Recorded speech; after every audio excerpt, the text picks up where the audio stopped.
Selamat pagi, shalom. Shalom. Kita bangkit berdiri semuanya. Berapa baik yang bersuka cita kalau hari ini kita kembali lagi ada dalam rumah Tuhan. Mana tepuk tangannya bagi Tuhan Allah kita. Hari ini kita memasuki seri terakhir dari tema khotbah bulan ini, Choose to Honor. Saya percaya setiap kita semua akan diberkati lewat penyampaian firman Tuhan yang hari ini akan disampaikan oleh Pastor Henny. Kasih semangat dulu, tepuk tangan buat Pastor Henny juga ya. Dan mari kita satu hati sama-sama berdoa. Semua boleh ikuti doa saya, katakan Tuhan Yesus, terima kasih buat kesempatan hari ini, seperti saat ini kami ada dalam rumah Tuhan.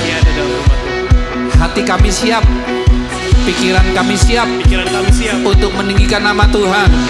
Dan kami percaya ibadah hari ini akan menjadi ibadah yang luar biasa.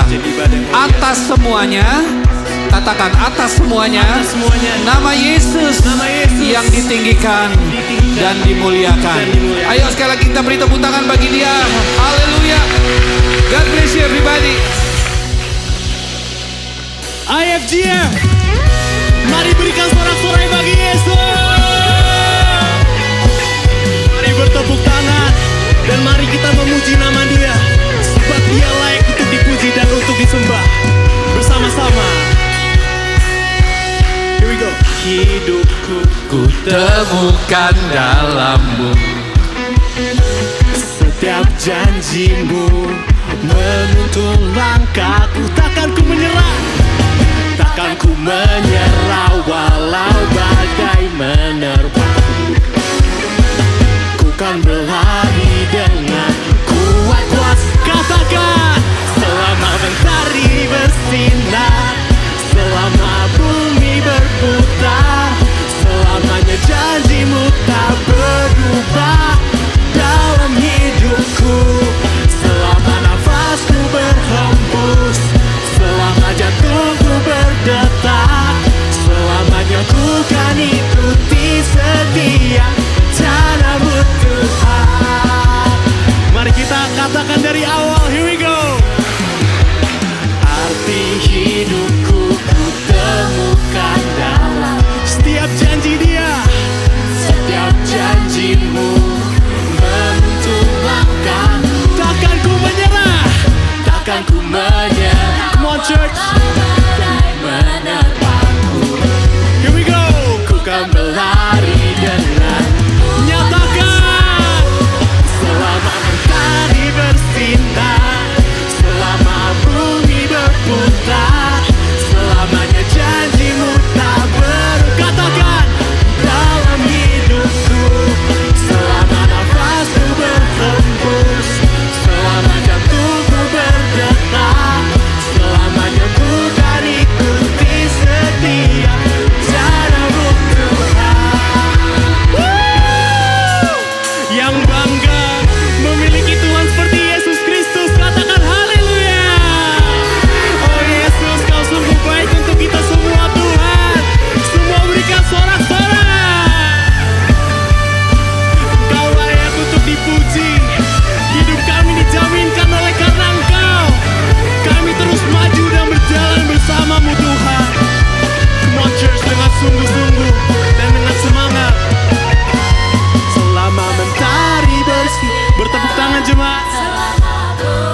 kalian tidak merasa bahagia ketika kita memiliki Tuhan yang bernama Yesus Kristus? Tuhan, hidup kita dijamin, hidup kita dilindungi oleh karena Engkau. Engkau yang menyembuhkan, Engkau yang memulihkan. Bagimu Tuhan, tiada yang mustahil. Oleh sebab itu church, mari kita nyatakan lagu ini bersama-sama. 1, 2, 3. Bagimu Tuhan yang dapat lakukan. Nyanyikan jemaat.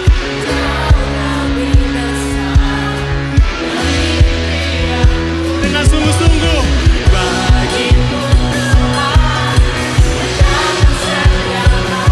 aku mau kita semua untuk berlompat dan memuji Tuhan. Tidak usah malu-malu. Are you ready?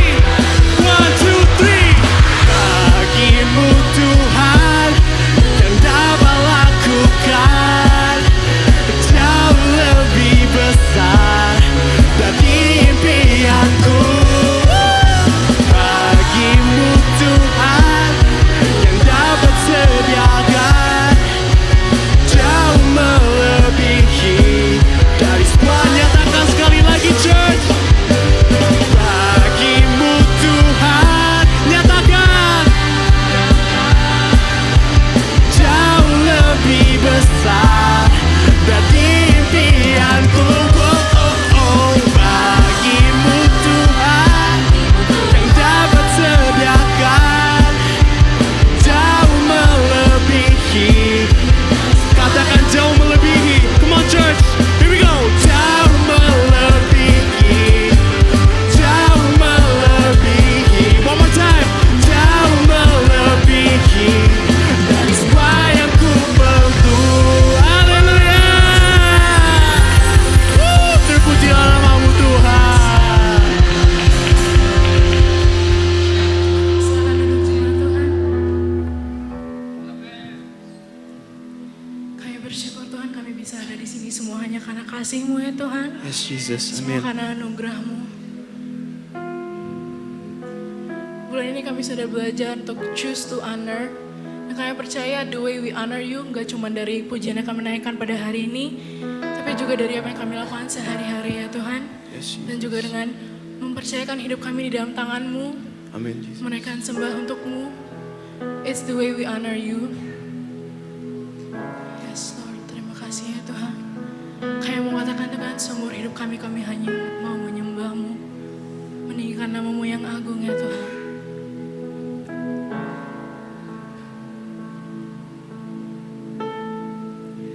Kalau ku hidup bagimu, hatiku tetap menyembahmu. Dunia tak bisa menjauhkanku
berikan kemuliaan bagi Dia.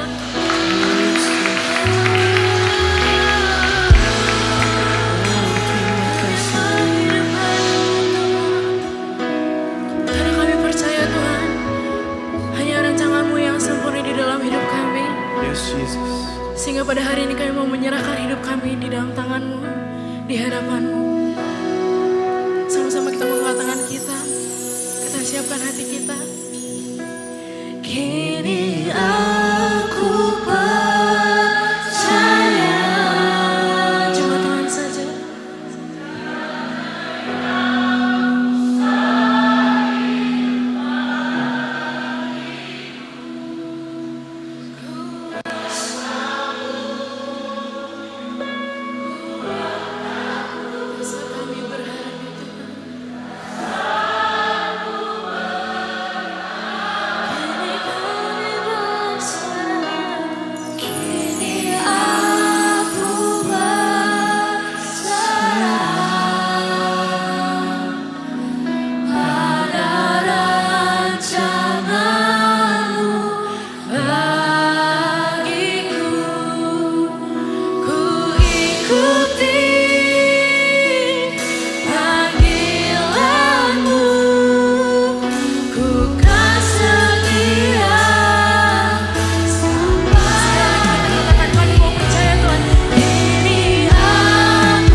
Kami sungguh merasakan Engkau hadir di atas setiap pujian dan penyembahan umat-Mu hari ini Tuhan. Sungguh benar Tuhan, dunia tak bisa memisahkan kami dari kasih-Mu. Sungguh benar Tuhan, sungguh benar. Ayo Bapak Ibu teman-teman semuanya ambil waktu.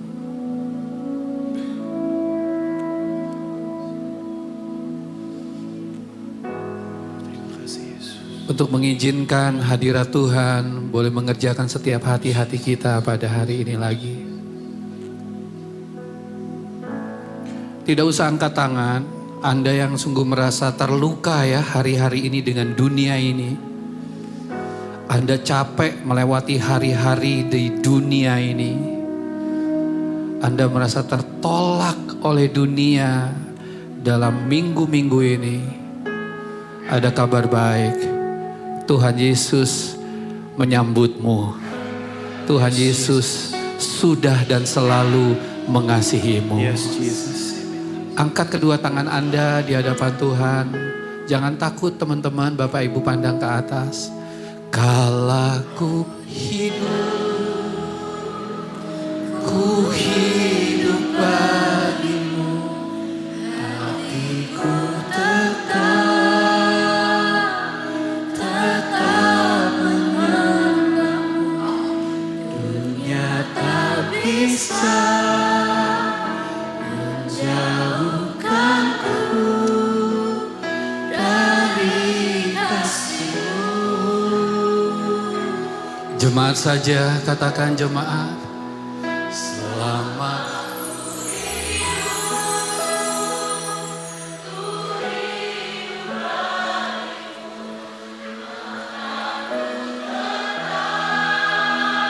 Ayo katakan, di kalimat ini katakan, dunia tak bisa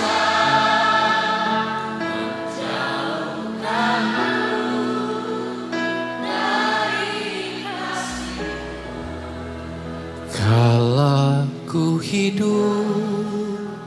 Beri waktu, beri ruang teman-teman buat Roh Kudus menjamah hati-hati kita. Ambil alih Roh Kudus. Dunia tak bisa. Yuk singer-singer sama-sama. Dari kasih-Mu. Sepakat sama-sama jemaat bilang, selama ku hidup, mata kami memandang.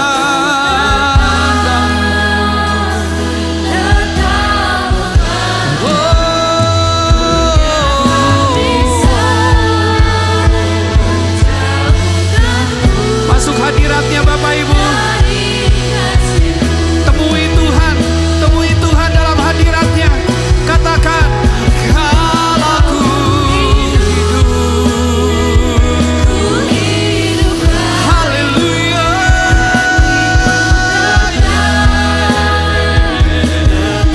Lawat setiap kami oleh hadirat-Mu Tuhan.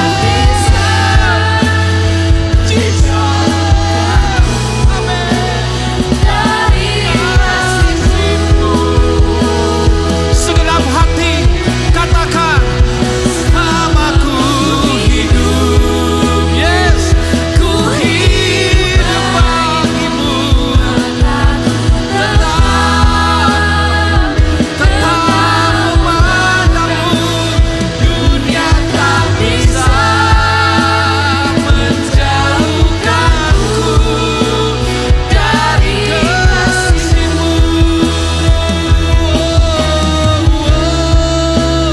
Dunia tak bisa menjauhkanku dari kasih-Mu, Yesus.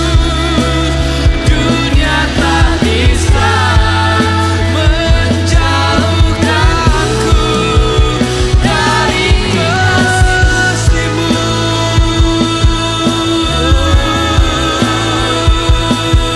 Kita berikan tepuk tangan, berikan kemuliaan, sambut kehadirannya di tengah-tengah kita dengan sorak-sorai kita. Haleluya.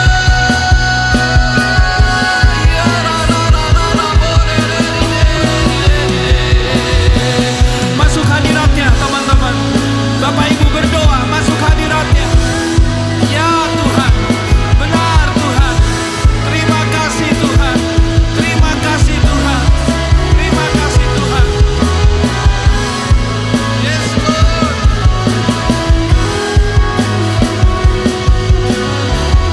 Terima kasih Tuhan. Terima kasih Tuhan. Terima kasih Tuhan. Terima kasih ya Yesus.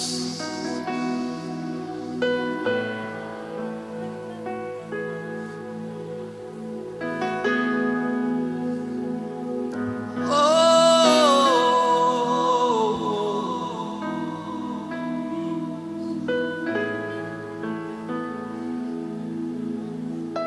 Jamah, jamah, jamah. Jamah oleh hadirat-Mu.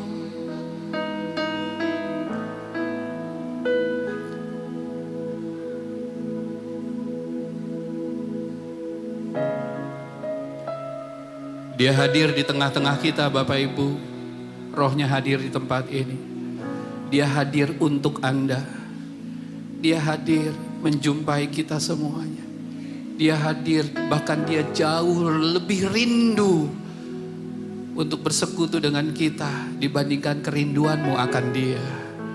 Yuk kita sepakat satu hati, melekat di hatinya Tuhan. Bapak Ibu, teman-teman semuanya, melekat di hatinya Tuhan. Hirup udara surga di ruangan ini ya.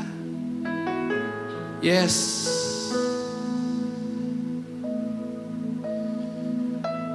Terima kasih.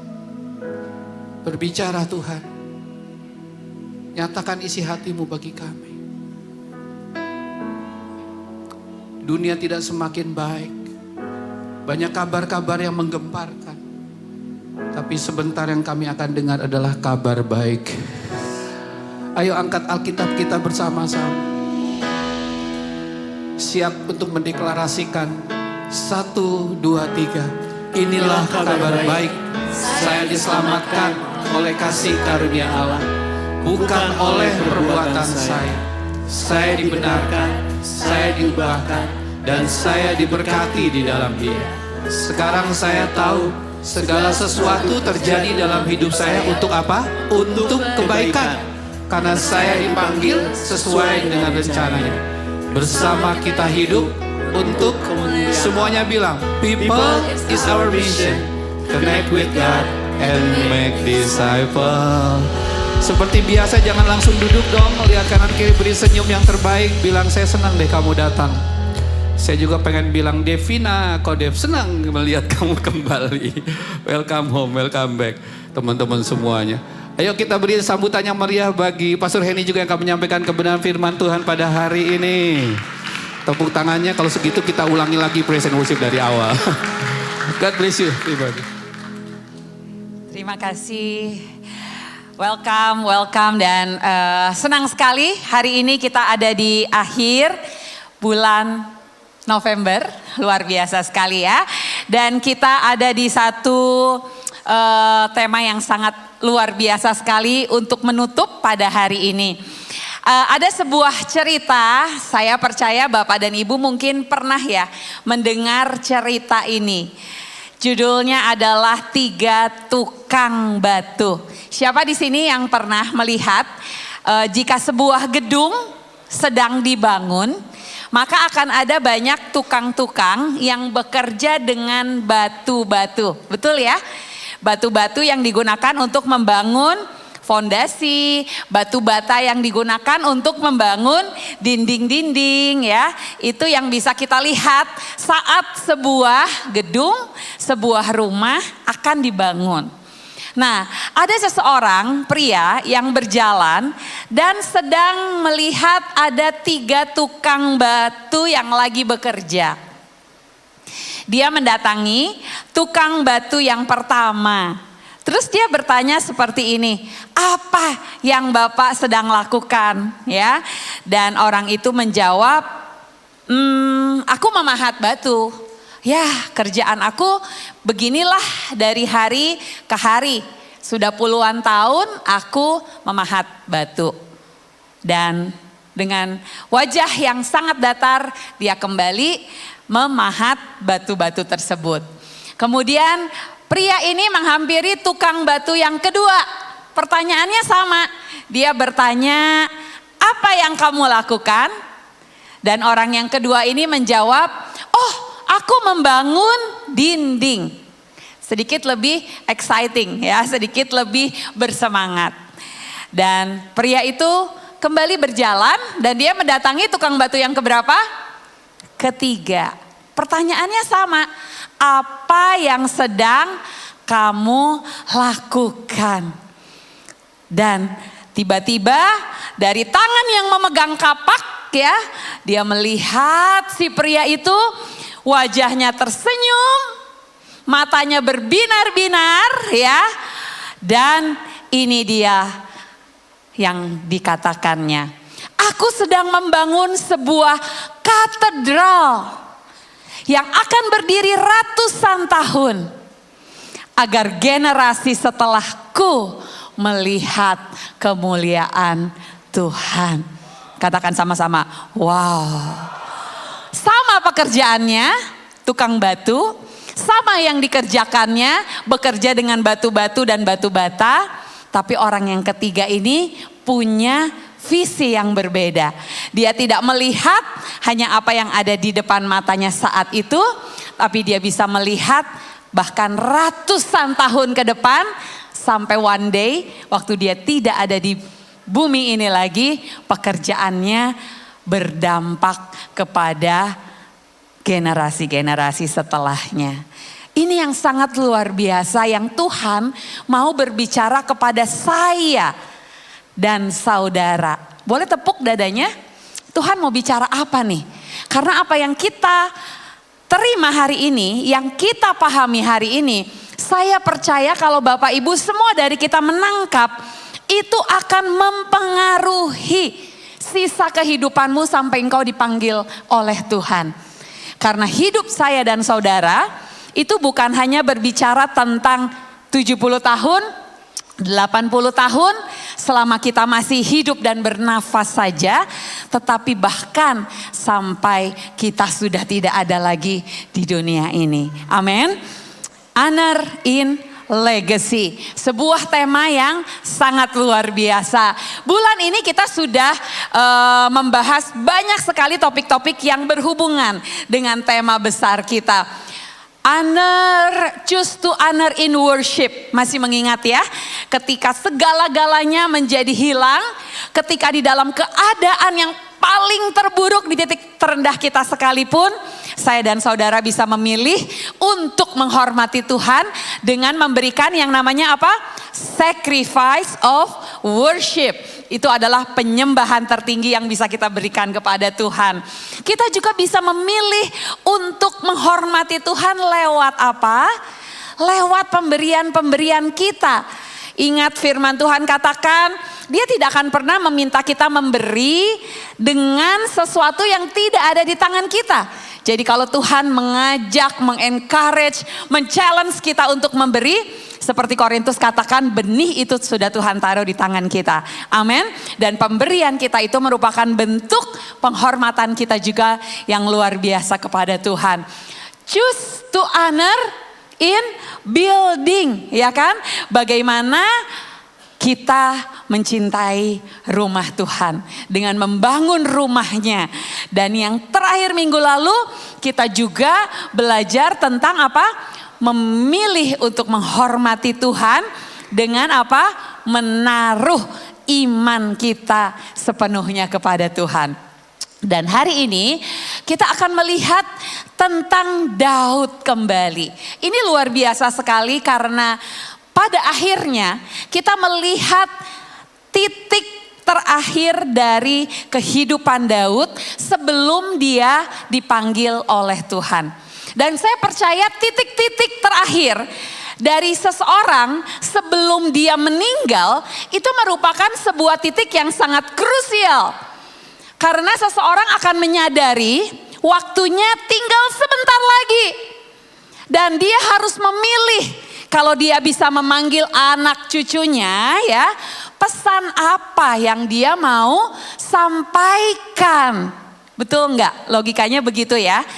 Dia akan memilih pesan yang benar-benar penting yang dia pikir itu harus diingat oleh generasi seterusnya. Jadi di titik akhir kehidupan Daud itu, dia tidak berpesan kepada Salomo, ini loh aku sudah puluhan tahun berperang, kamu kuasai ya strategi peperangan ini. Bahkan Daud tidak memberikan pesan, gini loh caranya membangun sebuah kerajaan yang hebat, yang kokoh, yang makin besar. Bukan itu loh ternyata pesan terakhir yang diberikan oleh Daud. Menarik sekali ya. Jika saya dan saudara juga ada di titik terakhir kehidupan kita, pernah gak sih kita berpikir pesan apa ya yang saya akan sampaikan nih? Yang saya ingin sampaikan kepada generasi setelah saya.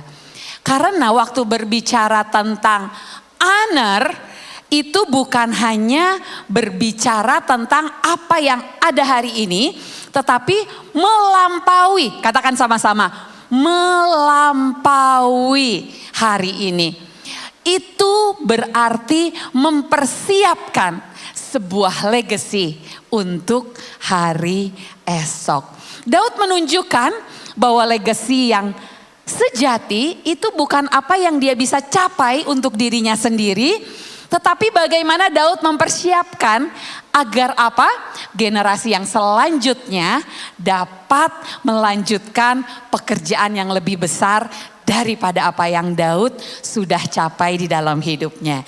Jadi mari kita lihat bersama-sama apa yang Daud sampaikan ya kepada Salomo. Kita baca bersama-sama 1, 2, 3.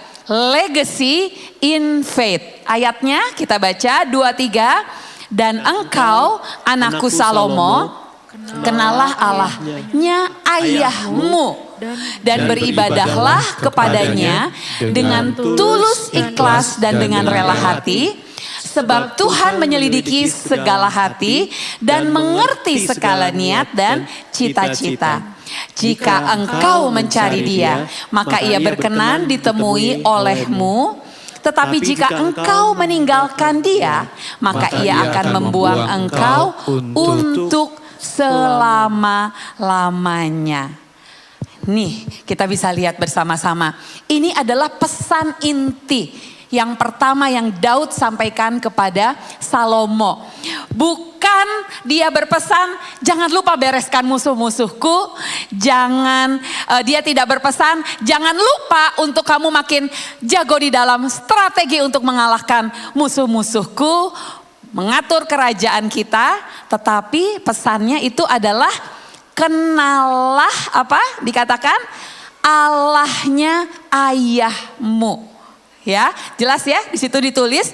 Jadi apa yang Daud pesankan sebagai sesuatu yang sangat penting, dia mengatakan bahwa hal yang terpenting yang harus Salomo alami dalam hidupnya adalah mengenal Allahnya. Mengenal siapa?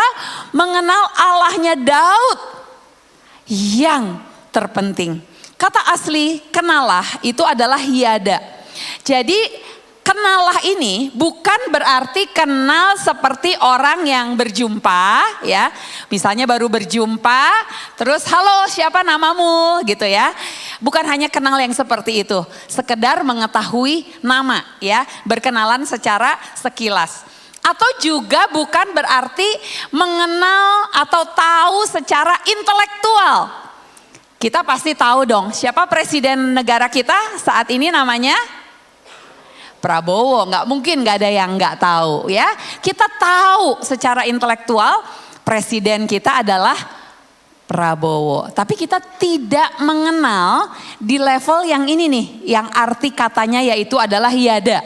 Yaitu mengenal dalam arti memiliki hubungan pribadi, punya relasi yang dekat, dan punya pengalaman nyata. Coba saya ulangi sekali lagi. Pengenalan yang Daud maksudkan dan yang saya dan saudara perlu tanyakan adalah apakah kita mengenal, tahu sih namanya disebut penasehat ajaib, Bapa yang kekal, Allah yang perkasa, Raja damai.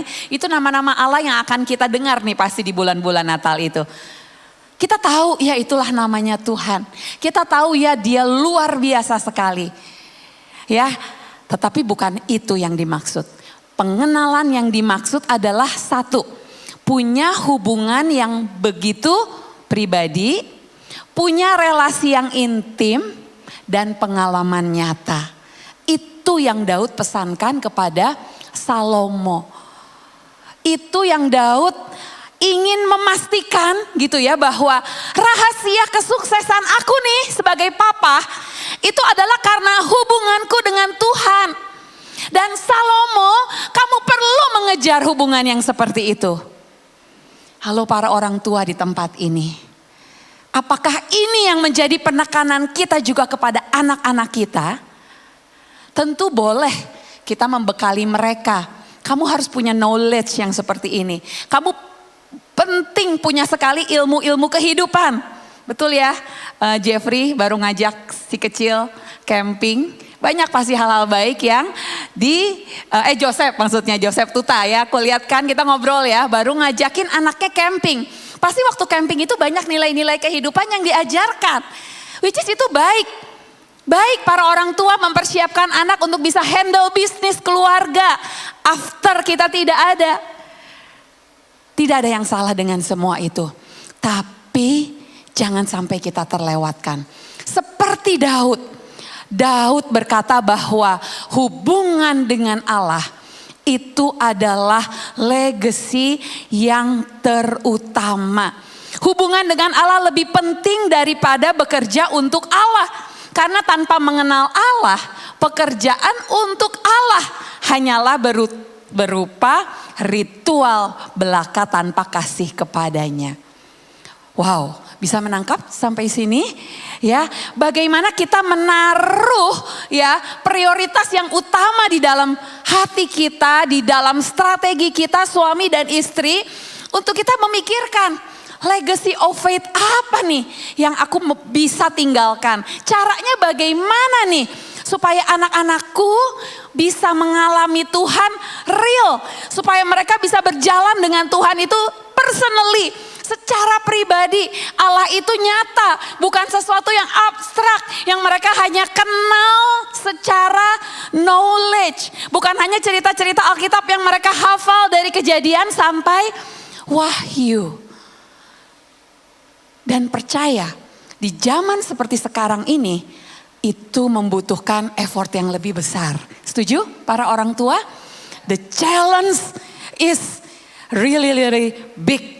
Apa yang ditawarkan dunia jauh lebih menarik. Kalau kita tidak bisa menaruh di hati kita, wow, ini urgensinya. Bagaimana aku bisa mempeskan legacy of faith kepada anak-anakku. Momen-momen penting ini bisa menjadi terlewat. Mewariskan iman akan menolong anak-anak kita dan generasi setelah kita untuk bisa menghadapi kesulitan di masa depan. Mewariskan harapan ketika mereka merasa terdesak, tapi tidak menyerah. Mewariskan sesuatu yang kekal yang akan menyelamatkan mereka bahkan sampai pada kehidupan ini berakhir. Iman satu-satunya yang bisa membantu membuat anak-anak kita itu berdiri teguh di tengah nanti tantangan yang akan mereka hadapi, bahkan setelah saya, setelah saudara, siapa di sini? Bing, Edwin, ya kan? Setelah Edi, Joan, Vivi, Robi dipanggil oleh Tuhan. Itu adalah warisan yang membuat mereka bisa tetap berdiri teguh. Amin. Betapa pentingnya legacy of faith ini. Iman adalah warisan atau legacy yang pertama dan utama. Mari kita baca dua ayat ini, 1, 2, 3. 1 Yohanes 5 ayat 4 berkata apa? Sebab semua yang lahir dari Allah mengalahkan dunia. Dan inilah kemenangan yang mengalahkan dunia, iman kita. Mazmur 112 ayat 1 dan 2. Berbahagialah orang yang takut akan Tuhan. Anak cucunya akan perkasa di bumi. Dan keturunan orang benar akan diberkati. Wow, luar biasa sekali. Baca bersama-sama sekali lagi. Iman yang kita hidupi hari ini adalah warisan yang akan membentuk generasi setelah kita. Apa practical things-nya buat anak-anak kita orang tua di sini? Saya tahu berbagai macam stage parenting ya yang ada di tempat ini. Kalau anak-anakmu masih kecil ya, masih ada di dalam keluarga, pastikan engkau membangun hal-hal simple. Seperti membiasakan ada doa keluarga setiap hari, ya kan? Pastikan dalam momen-momen pertemuan kita ya, ini practical tipsnya. Kita menceritakan bagaimana kebaikan Tuhan, pengalaman iman kita sebagai orang tua dengan Tuhan kepada mereka. Berkali-kali di firman Tuhan dikatakan ya, jangan lupakan kebaikan Tuhan dari zaman purbakala. Nah, di momen-momen kita bersama dengan keluarga kita, bahkan anak-anak rohani kita, pengalaman nyata yang kita sudah alami dengan Tuhan, itu perlu diceritakan, diinspirasikan, diberitahukan. Karena anak-anak akan bisa lebih connect waktu mereka melihat, wow, orang tuanya, orang tua rohaninya mengalami bahwa Tuhan itu nyata. Betul? Cerita itu melekat erat, apalagi itu merupakan cerita pribadi. Ya kan? Banyak banget Bapak dan Ibu bisa lihat hal-hal yang dipraktekkan. Kenapa? Karena anak-anak kita akan meniru iman yang kita hidupi. Bukan sekedar iman yang kita khotbahkan atau pengajaran kita saja. Amin. Yang kedua, apa yang dipelajari dari Daud? Daud ini memberikan yang namanya legacy in vision. Kita sama-sama membaca ya, kita sama-sama mengingat bahwa di dalam minggu-minggu yang lalu kita belajar bahwa Daud itu mendapatkan sebuah visi dari Tuhan. Ingat ceritanya, visinya itu apa? Waktu Daud melihat kerajaannya, istananya megah sekali ya kan, terbuat dengan sangat indah, hatinya itu sedih. Ya, orang Jawa bilang katanya ngenes. Kenapa? Karena melihat tabut Tuhan tidak ditaruh di tempat yang sepantasnya, betul? Hanya ditaruh di tenda. Oleh karena itu dia mendapatkan visi dari Tuhan. Dia ingin membangun sebuah rumah bagi Tuhan. Rumah yang indah, rumah yang pantas, rumah yang proper. Itu adalah visi yang didapat dari Tuhan bagi Daud. Betul? Itu yang Daud dapatkan. Tetapi karena Daud tangannya penuh dengan darah, ya dia melakukan banyak peperangan, Tuhan tidak mengizinkan Daud untuk membangun rumah Tuhan itu dengan tangannya. Oleh karena itulah Daud berpikir, apa yang harus dia lakukan? Visi itu apakah menjadi mati waktu Tuhan tidak mengizinkan dia membangun? Oh tidak, ternyata dia tetap taruh visi itu di dalam hatinya dan dia mempeskan, menyampaikan, memberikan pesan kepada Salomo untuk visi yang dari Tuhan itu bisa diteruskan. Wow, ini luar biasa sekali. Apa yang dia lakukan, apa yang Daud lakukan, kita baca ayatnya bersama-sama.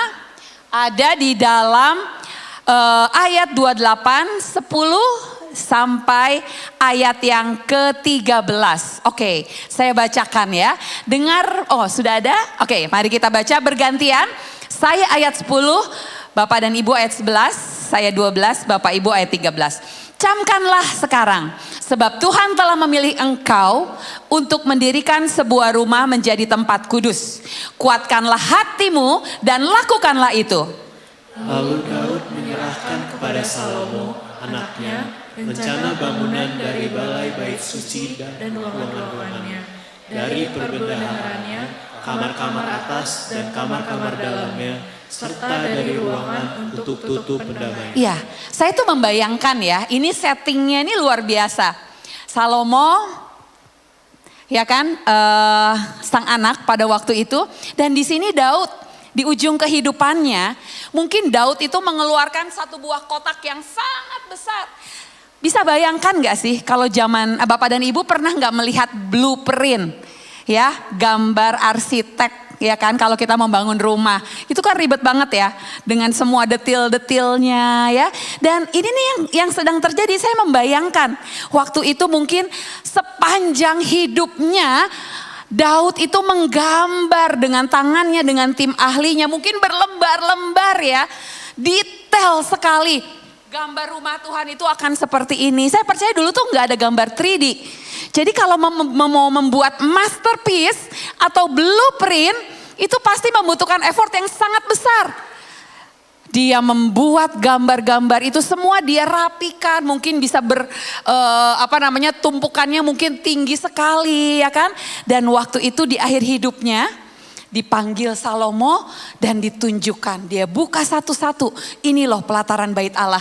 Ini loh ruang kudus. Ini loh ruang maha kudus. Ini daftarnya ya.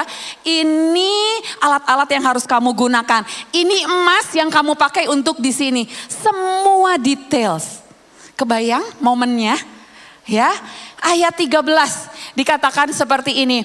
Lalu ayat 12 selanjutnya rencana dari segala yang dipikirkannya mengenai pelataran rumah Tuhan dan bilik-bilik di sekelilingnya, mengenai perbendaharaan rumah Allah dan perbendaharaan barang-barang kudus. Ayat 13. Rombongan para imam dan para orang Lewi dan mengenai segala pekerjaan untuk ibadah di rumah Tuhan dan segala perkakas untuk ibadah di rumah Tuhan. Detail sekali. Sampai kepada siapa? Daud menyampaikan siapa nanti yang boleh melayani di sana. Apa tugas imam? Apa tugas orang Lewi? Sangat detail. Itu Daud persiapkan. Apa sih sebenarnya yang Daud lakukan? Daud sedang mewariskan visi itu pada Salomo anaknya. Daud memberikan dorongan ya kepada anaknya. Kita lihat bahwa Tuhan sudah memilih engkau untuk mendirikan sebuah rumah menjadi tempat yang kudus. Dan Daud memastikan visi itu bisa dipahami oleh anaknya. Ini menjadi sebuah pertanyaan yang sangat dalam buat kita semua. Mungkin anak-anak muda di sini berkata, saya masih muda gitu ya. Saya mungkin tidak di posisi seperti Daud, betul sekali. Tetapi hal ini juga bisa berarti adalah apakah di dalam hidupmu juga di saat engkau masih muda, engkau sudah menangkap apakah visi Tuhan bagi hidupmu di masa muda. Ada visi yang kita terima dari generasi sebelumnya untuk kita teruskan. Tetapi juga ada visi yang engkau sebagai anak-anak muda itu juga perlu dapatkan dari Tuhan bagi hidupmu. Dan ada sebagian dari visi itu yang Tuhan mau engkau teruskan kepada generasi setelahmu. Dan kalau kita lihat di Alkitab, meneruskan visi Allah itu sangat common banget ya. Bapak dan Ibu bisa lihat kisah-kisah di Alkitab itu penuh dengan visi yang dititipkan pada kita untuk diteruskan pada generasi sebelumnya. Contoh misalnya Musa kepada siapa? Yosua. Visi apa yang dititipkan oleh Tuhan? Visi tentang tanah perjanjian. Musa tahu bahwa dia tidak akan masuk ke tanah perjanjian. Mirip banget ya sama Daud ya. Tetapi dia nggak jadi putus asa di situ. Dia memanggil Yosua, dia mempersiapkan Yosua dan ia memastikan bahwa visi itu tidak berakhir saat dia mati. Yosua yang meneruskan visi itu sampai bangsa Israel dibawa kemana? Ke tanah perjanjian. Wow, luar biasa sekali. Elia kepada Elisa. Ini visi tentang pelayanan kenabian. Siapa yang mengikuti journaling dalam beberapa bulan ini? Saya waktu membaca secara detail itu ternganga-nganga. Mengapa? Karena begitu banyak miracle yang besar-besar, yang luar biasa, itu tuh terjadi di zamannya Elia dan double portion terjadi pada zaman Elisa. Ingat kisah janda di Sarfat? Gak punya uang, punya sedikit minyak, dengan botol-botol yang disiapkan, minyak tidak habis waktu dituang. Bukankah ini sesuatu yang besar dan luar biasa ya kan? Dan kita lihat bahwa Elisa menerima double portion daripada urapannya Elia. Jadi Elisa mendapatkan 2 kali lipat bagian rohani. Artinya apa? Visi itu berkembang lebih besar. Saya percaya ini isi hatinya saya, Pastor Dev, Edi, ya, Joan di sini sebagai leaders. Kita ingin banget apa yang kita udah mulai saat ini diteruskan dalam kapasitas yang lebih besar. Tidak seperti, tidak menjadi lebih kecil atau tidak hanya seperti sampai hari ini. tetapi bisa diteruskan oleh setiap generasi muda yang ada di tempat ini menjadi lebih besar, sama seperti Elia kepada Elisa. Yesus kepada murid-muridnya bicara tentang visi kerajaan Allah. Yesus memberikan legacy berupa warisan visi untuk apa? Jadikanlah semua bangsa muridku. Hanya 3 tahun Tuhan Yesus hidup. Tapi waktu visi ini diteruskan, ditangkap, kita lihat 12 murid Tuhan Yesus yang menggoncang dunia. Sehingga saya dan saudara bisa ada di sini hari ini mengalami hidup yang berkelimpahan, keselamatan kekal. Karena apa?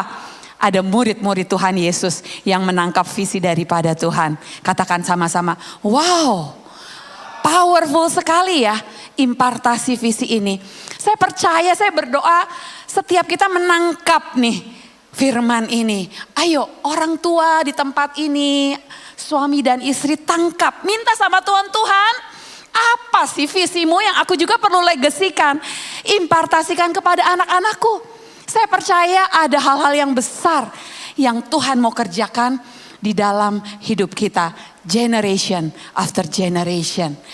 Dan setiap visi yang dari Tuhan, kita baca sama-sama 1, 2, 3. Selalu terlalu besar untuk satu generasi. Karena itu harus diwariskan. Amin. Dan inilah yang Helen Keller katakan. Orang yang paling menyedihkan di dunia ini adalah orang yang gak punya, bukan orang yang tidak punya penglihatan. Tapi apa? Orang yang tidak punya visi. Ya, Helen Keller ini buta ya, kalau Bapak dan Ibu tahu gitu ya. Dan ini sebuah quote yang sangat luar biasa. Nah, jadi apa yang saya dan saudara perlu lakukan, anak-anak muda setiap kita, tanyakan kepada Tuhan. Tuhan, visi apa sih yang harus aku kejar di dalam hidup ini? Apa yang Tuhan mau aku bangun? Ya, setiap kita perlu menemukan visi-visi Tuhan yang Tuhan mau kita kerjakan di dalam kehidupan saya dan saudara. Dan ingat sekali lagi bahwa warisan terbesar yang bisa kita tinggalkan itu bukan apa yang kita tinggalkan untuk generasi berikutnya. Tetapi visi yang kita tanam dalam hati mereka. Benar, kita meninggalkan gedung, ya kan? Kita meninggalkan apa? Mungkin sesuatu yang berbicara material, itu baik. Ya kan? Tetapi yang terpenting itu adalah visi yang tertanam di dalam hati mereka. Dan yang ketiga adalah apa? Legacy in commitment. Apa yang Daud alami di bagian ini, kita baca dulu bersama-sama ya ayatnya. Bapak dan Ibu bisa baca 14, 15. Saya baca 16, 17. 2, 3. Juga ia memberikan emas seberat yang diperlukan untuk segala perkakas pada tiap-tiap ibadah, dan diberikannya perak seberat yang diperlukan untuk segala perkakas perak pada tiap-tiap ibadah, yakni sejumlah emas untuk kandil-kandil emas dan lampu-lampunya yang dari emas, seberat yang diperlukan tiap-tiap kandil dan lampu-lampunya, dan perak untuk kandil perak seberat yang diperlukan perak untuk satu kandil dan lampu-lampunya, sesuai dengan pemakaian tiap-tiap kandil dalam ibadah. Kemudian diberikannya sejumlah emas untuk meja-meja roti sajian, meja demi meja, dan perak untuk meja-meja dari perak. Selanjutnya emas murni untuk garpu-garpu, bokor-bokor penyiraman, dan kendi-kendi. Juga piala-piala dari emas seberat yang diperlukan untuk tiap-tiap piala, dan perak untuk piala dari perak seberat yang diperlukan untuk tiap-tiap piala. 18, 19 kita baca bersama-sama 2, 3. Juga emas yang disucikan untuk mezbah pembakaran ukapan seberat yang diperlukan. Dan emas untuk pembentukan kereta yang menjadi tumpangan kedua kerub. Yang mengembangkan sayapnya untuk menudungi tabut perjanjian Tuhan. Semuanya itu terdapat dalam tulisan yang diilhamkan kepadaku oleh Tuhan. Yang berisi petunjuk tentang segala perencanaan-rencana itu. Mungkin Anda bertanya, aduh ngapain ya ayat kayak begini kok harus dibaca? Tetapi saya ingin Anda menangkap Lihat, Daud menunjukkan komitmennya dengan mempersiapkan secara detail. Sangat detail. Dia memastikan visi dari Tuhan itu tidak asal selewat saja dia sampaikan. Dia berkomitmen. Dan komitmen yang Daud tunjukkan itu sangat luar biasa, ya. Komitmen yang bertahan meski rencana Tuhan berbeda. Daud tidak membiarkan dirinya kecewa dan sakit hati, ya, waktu dia tidak diizinkan membangun bait Allah. Dan sebenarnya ini bukan penolakan yang biasa yang Daud alami. Tetapi ini adalah penolakan atas impian terbesar dalam hidupnya. Kalau saya membayangkan posisi Daud mungkin boleh berkata kepada Tuhan gini, Tuhan, mimpiku membangun rumah Allah ini nih bukan untuk kepentinganku sendiri loh.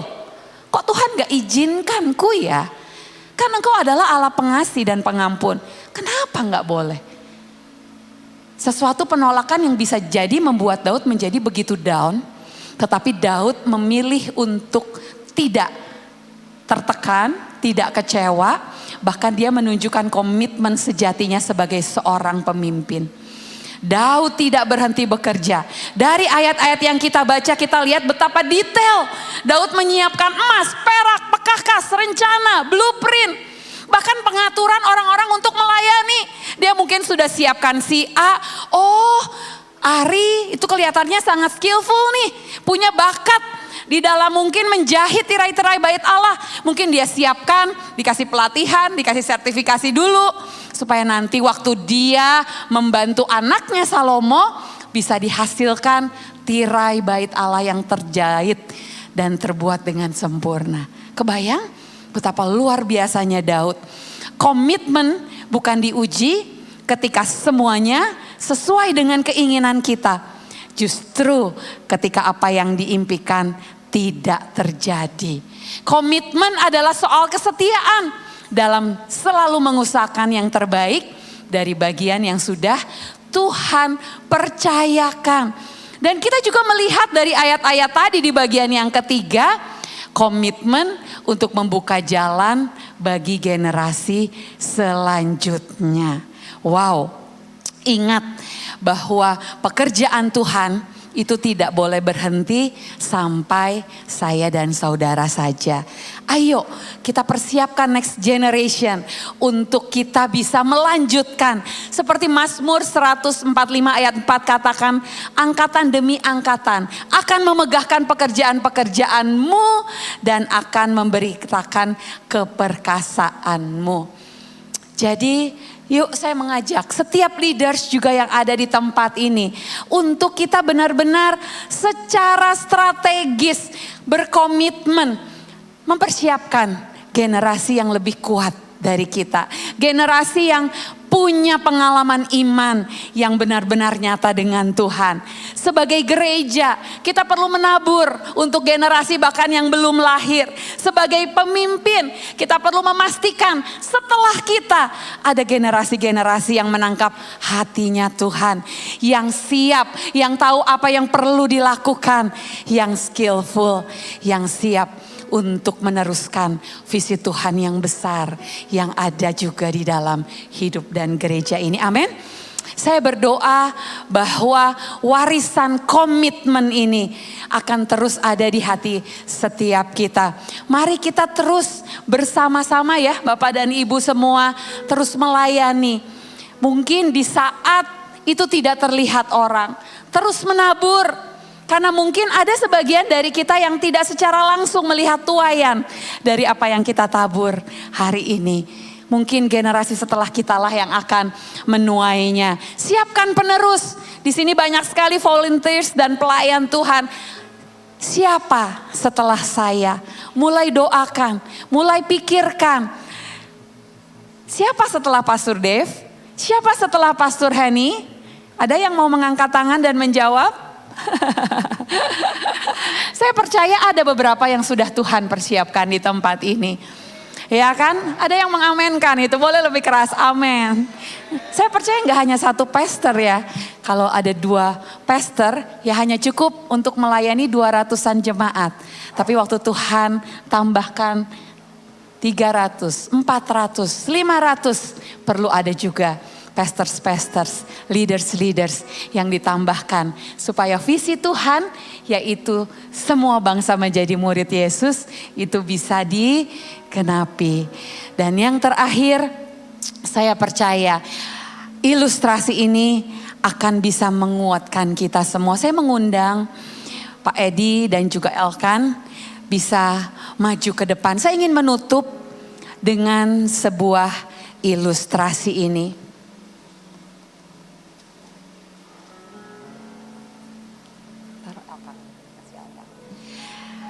Ya, oke Bro Edi boleh di sini.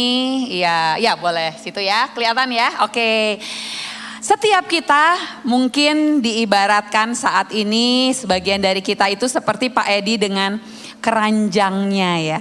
Di dalam keranjangnya Pak Edi itu adalah kotak-kotak yang melambangkan perjalanan hidupnya Bro Edi dengan Tuhan ya.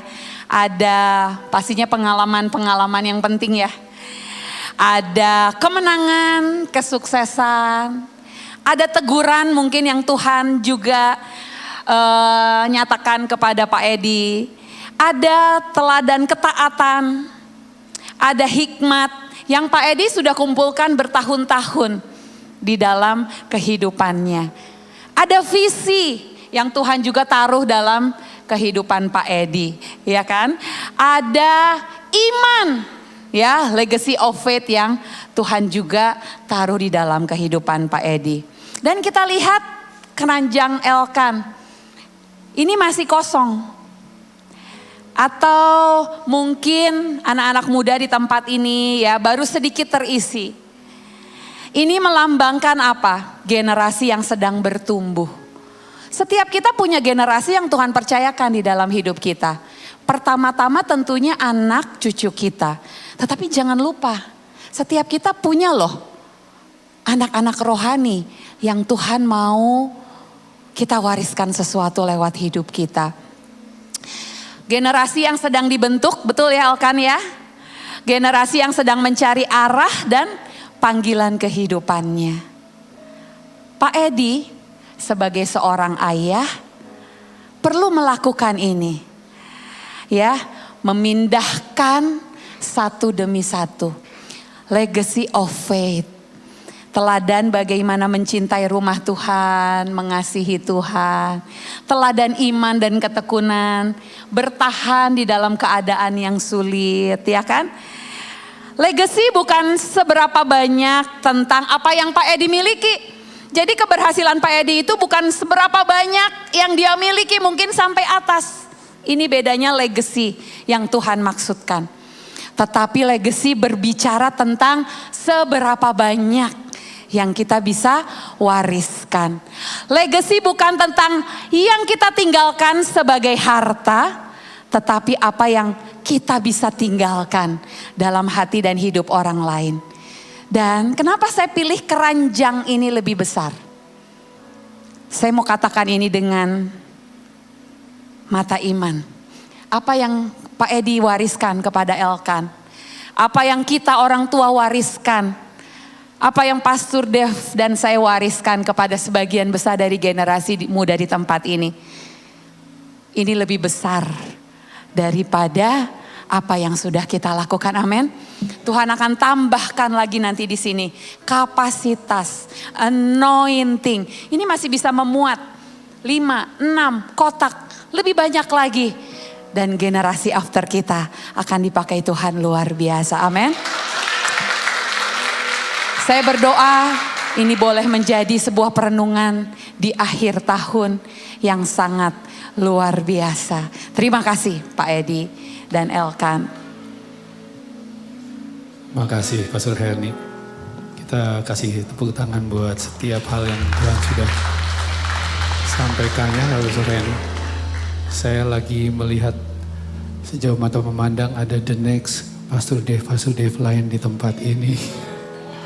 Aminnya sedikit, takut ya. Tapi berapa banyak yang sungguh Anda merasa ya tiap minggu di IFCF Jogja ini pesan firman Tuhannya sangat spesifik ya. Dan secara khusus saya sangat menikmati firman yang disampaikan pada hari ini karena tidak hanya Pastor Henny tapi kita.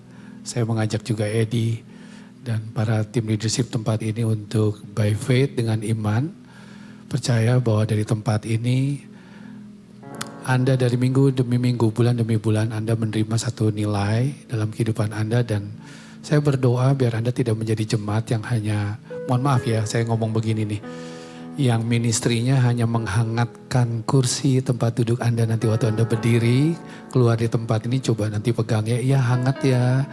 Tapi saya percaya Tuhan lagi ngomong untuk setiap kita. Ingat ya, minggu demi minggu Tuhan sudah kasih tahu tuh tentang choose to honor di dalam worship, dalam giving, di dalam membangun termasuk hari ini teman-teman. Tuhan lagi ngomong pada setiap kita semuanya untuk hidup kita ini punya purpose. Katakan hidup kita punya purpose. Yaitu apa? Meninggalkan legacy. Semua mic yang saya pakai ini dibuat oleh ahlinya dengan satu tujuan. Yang sebelah kanan kiri saya handphone ini dengan satu tujuan. Masakan kehidupan kita tidak punya tujuan apa-apa. Ya, hanya sebuah tongkat kecil aja yang namanya tusuk gigi aja punya tujuan dibuat. Masakan kita yang ganteng dan keren, cantik, cakep ini Tuhan gak punya tujuan dalam hidup kita. Tapi lebih dari itu pertanyaannya adalah apa yang kita tinggalkan untuk anak kita. Anak muda tadi udah disentil sama Jenny. Ini bukan khotbah untuk orang tua saja. Tapi untuk setiap kita teman-teman generasi muda. Kita hidup hari ini sampai detik ini kita diberi nafas kehidupan. Pasti Tuhan punya sesuatu yang mau untuk engkau tinggalkan bagi sahabatmu, teman-temanmu. Oleh karena itu ayo kita bangkit berdiri sekarang teman-teman semuanya. Tenangkan beberapa saat untuk saya mengajak kita semua untuk meresapi ya kebenaran firman Tuhan hari ini. Kalau ini menjadi hari yang terakhir kita ibadah, pertanyaannya apakah kita sudah cukup memberikan hal-hal yang terbaik buat kehidupan kita, buat orang-orang yang kita bilang sangat kita cintai. Mulai dari sahabat kita, adik, kakak kita, anak kita, tempat kita bekerja, tempat kita melayani gereja ini teman-teman. Ayo sama-sama. Lewat lagu yang saya mau ajak kita semuanya nyanyikan bersama-sama tadi yang sudah dinyanyikan oleh tim Praise and Worship ya. Kalau ku hidup bagimu, hatiku tetap menyembahmu. Dunia tak bisa menjauhkanku dari kasih-Mu.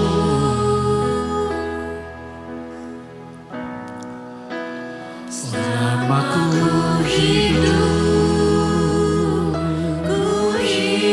bagimu, mataku tetap memandangmu. Dunia tak bisa menjauhkanku dari kasih. Berapa banyak yang sepanjang hidupmu engkau merasakan Tuhan sungguh sangat mengasihi dan mencintai kita. Angkat tangan dimanapun kau berada, Tuhan sangat mengasihi dan mencintai kita. Lewat perjalanan hidup kita banyak hal-hal yang luar biasa yang Tuhan sudah nyatakan.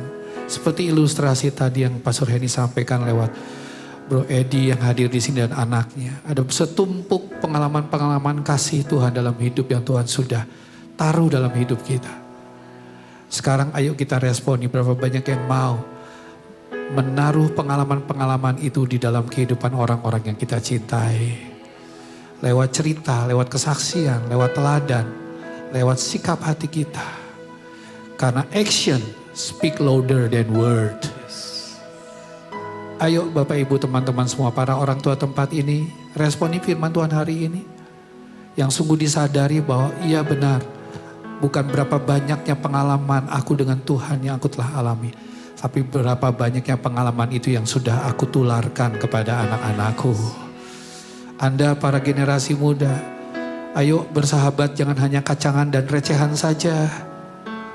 Tapi lewat kehidupanmu, eksistensimu, di tengah-tengah persahabatanmu, sahabatmu boleh melihat ada Yesus yang hidup dalam kehidupanmu, dalam tutur kata, dalam perbuatan. Berapa banyak yang mau meresponi, engkau akan menjadi sahabat-sahabat yang bukan hanya true friend, bukan hanya sahabat sejati, tetapi sahabat yang membawa pengaruh bagi sahabat-sahabatmu. Angkat tangan dimanapun kau berada Bapak Ibu. Saya akan berdoa ya bagi Anda semuanya, mulai hari ini Anda dimampukan. Sekali lagi saya mau perkatakan dengan clear dan jelas, Anda dimampukan menjadi pribadi-pribadi yang menurunkan legacy Tuhan dalam setiap kehidupan engkau, keluarga, anak-anak, teman, tempat kerja, tempat pelayanan. Ayo responi firman Tuhan hari ini dengan tangan yang terangkat di hadapan Tuhan. Kita sama-sama naikkan pujian ini bersama-sama di hadapan Dia semuanya. Kalau aku hidup, tetap angkat tangan. Tuhan, aku berdoa buat semua orang-orang yang meresponi firman Tuhan pada hari ini Tuhan, menjadi pribadi yang membawa pengaruh, menjadi pribadi yang menurunkan satu warisan iman, legacy dalam setiap kehidupan kami kepada orang-orang yang ada dalam kehidupan yang Tuhan berikan. Lewat lagu ini katakan, samaku hidup. Yes, yes Tuhan, bagi Engkau Tuhan. Terima kasih Tuhan buat firman, terima kasih buat kebenaran. Sekali lagi ya kawan-kawan semuanya, segenap hati kita kembali katakan, selama ku hidup.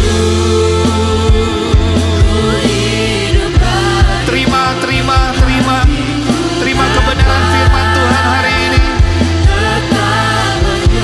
Menjadi pribadi-pribadi yang membawa pengaruh. Ya Tuhan, karena kasih karunia-Mu kami percaya.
Kemampuan yang daripadamu, kemampuan yang ada pimpinan dari Roh Kudus, untuk menjadikan saya mulai hari ini, waktu-waktu mendatang, menjadi pribadi yang membawa pengaruh, menjadi pribadi yang membawa inspirasi, teladan, bukan karena kuat dan gagahku, tetapi karena Engkau sendiri yang memampukan aku mewarisi hal-hal baik, dari hal-hal simpel sampai hal-hal yang terpenting, di dalam seluruh kehidupanku, dimanapun Tuhan tempatkan aku, di rumah, di keluarga, di tempat kerja, dalam komunitas-komunitas lainnya, di gereja ini. Aku terima dengan iman Tuhan, urapan yang baru. Ayo terima, Bapak Ibu terima di dalam nama Tuhan Yesus. Engkau bukan orang-orang ala kadarnya lagi. Engkau jangan underestimate dengan dirimu sendiri, karena roh Tuhan ada di dalammu yang akan memampukan engkau untuk melakukan hal-hal yang bukan biasa-biasa. Mulai hari ini lagi, yang menerimanya dan percaya hal itu terjadi dalam kehidupan kita, katakan amin. Kita beri tepuk tangan bagi Tuhan Yesus telah berfirman di antara kita. Silakan duduk Bapak Ibu, Tuhan memberkati Anda semuanya. Shalom IJF Jogja Family, senang banget bisa ketemu kamu lagi di minggu ini. Teman-teman yang udah hadir, kalian semua, kami percaya hadirnya bukan karena kebetulan, tapi ada rencana Tuhan yang indah untuk teman-teman semuanya. Buat kamu yang baru pertama kali hadir, kamu bisa mampir ke Connect Lounge. Kita seneng banget bisa mengenal kamu lebih jauh. Nggak cuma yang baru pertama kali hadir, tapi untuk kamu yang selalu setia datang, we welcome you all. Thank you sudah selalu hadir di ibadah IJF Jogja setiap minggunya. Happy to see you all. Offering melalui persembahan, kita belajar memberi bukan karena kewajiban, tapi karena kasih dan rasa syukur. Setiap persembahan yang kita bawa adalah wujud ucapan terima kasih kita kepada Tuhan yang sudah terlebih dahulu memberi segalanya buat kita. There's something new in this month November.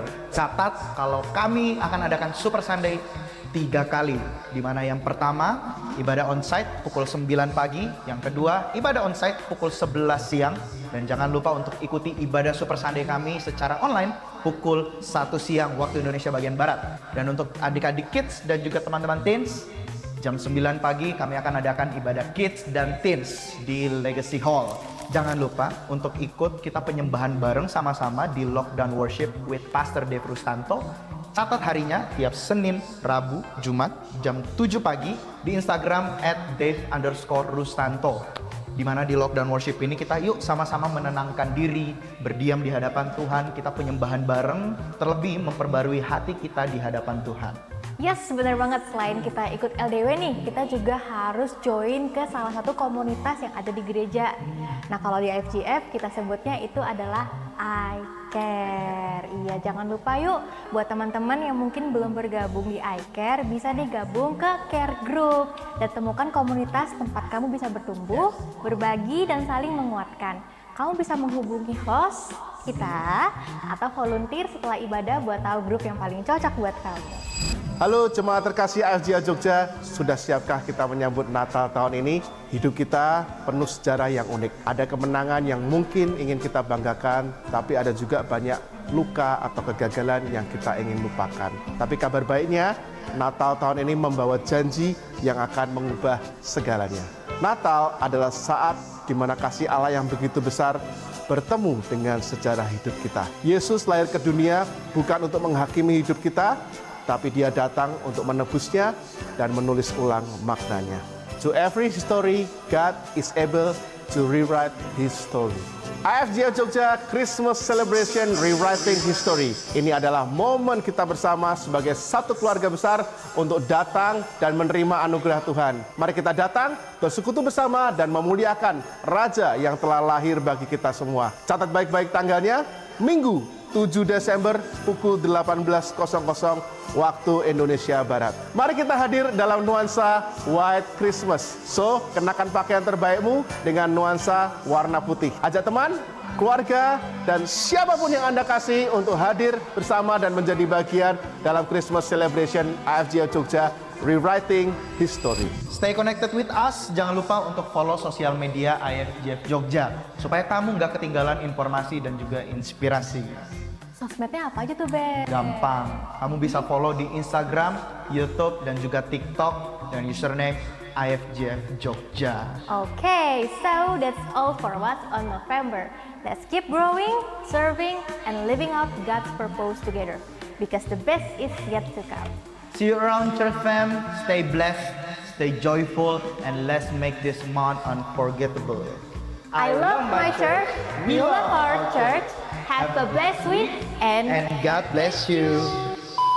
Duh, udah bulan baru nih, tapi kita belum take video announcement.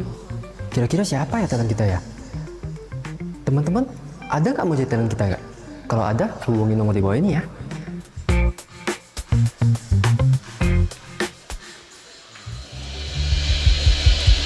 Kasih semangat buat Josia dulu nih. Karena dia udah susah-susah rekaman, kok Dev nanti dulu dong, gue mau tampil dulu nih. Ternyata orangnya sama ya. Thank you Yos ya, thank you banget. Berapa banyak teman-teman semua yang kita siap untuk memberi. Yuk kita sama-sama siapkan hati kita ya, persembahan kita. Kita baca bersama-sama satu ayat. Dan saya juga tadi diingatkan ya, kita sudah melakukan covenant juga pada hari ini. Dari Saudari Anissa dan Ibu Marta, kasih tepuk tangan welcome home kepada mereka berdua ya. Gereja kita percaya bahwa kita tidak hanya duduk manis, tadi saya udah ngomong, tapi ayo mulailah memikirkan dan berdoa apakah ini gereja tempat di mana saya perlu tertanam. Karena kalau udah tertanam pasti bertumbuh, setuju nggak? Setelah bertumbuh pasti berbuah. Nah ini diresponi oleh kedua sahabat kita Anissa dan Ibu Marta. Mari kita memberikan persembahan kita yang terbaik. Kita baca bersama-sama satu firman Tuhan. Boleh dibantu bro di atas ya. Kita sama-sama naikkan doa kita buat persembahan yang kita mau berikan ini. Tuhan terima kasih buat setiap persembahan yang telah kami siapkan dan kami mengucap syukur. Kami percaya Tuhan Yesus setiap yang kami akan persembahkan ini, hamba berdoa buat setiap tangan-tangan yang memberi dengan rela sukacita. Tuhan gantikan lipat ganda dalam setiap kehidupan mereka, 30, 60, 90 bahkan 100 kali ganda. Dan kami percaya setiap persembahan yang kami berikan, pelayanan ini boleh semakin berkembang dan nama Tuhan semakin dipermuliakan. Kita bangkit berdiri bersama-sama saat ini Bapak Ibu. Aku berdoa buat Natal tanggal 7 Desember minggu depan. Kami percaya juga Tuhan Engkau akan mengajak, mendatangkan setiap orang akan hadir tempat ini lewat ajakan-ajakan setiap kami. Dan kami akan merayakan Natal dengan kesukacitaanmu yang boleh lahir di hati-hati mereka orang-orang yang kami ajak. Setiap firman yang kami dengar hari ini, waktu Bapak Ibu mendengarkannya dan melakukan setiap kehidupan kita, demikian janji Tuhan kita amenkan ya. Apapun yang dikerjakan tangan kita dibuat Tuhan berhasil. Kita terus naik dan tidak turun, menjadi kepala dan bukan ekor. Bersatu jalan iblis menyerang kita, bertujuh jalan mereka akan lari dari hadapan kita. Karena Tuhan berpihak atas kita. Sekarang terimalah iman, kasih dan pengharapan daripada Roh Kudus. Damai sejahtera daripada Tuhan hari ini lagi. Bahkan sampai kedatangan Tuhan Yesus yang kedua kali. Setiap kita semuanya yang menerima berkat terbaik sepanjang ibadah hari ini, katakan amin. Happy Sunday everybody. God bless you. Sampai jumpa minggu depan.